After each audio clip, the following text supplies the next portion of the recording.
र प्रभुले छैटौं दिनमा मानिसलाई बनाउनु भयो ताकि सातौं दिनमा मैले बनाएको मानिससँग संगति गर्न सकौं, डेट गर्न सकौं।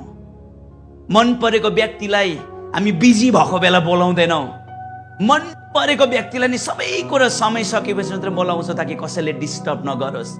मानिस चाहिँ परमेश्वरको मन पर्ने सृष्टि मध्येमा एउटा थियो।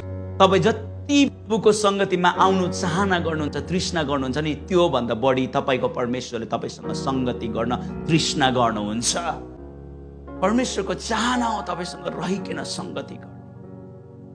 जो चर्चमा आउँदै गर्दाखेरि करले नआउनुहोस्, संगतिमा आउँदै गर्दा संगत नआउनुहोस्, I have to go church भनेर चेन्ज गर्नुहोस् ल्याङ्ग्वेजलाई।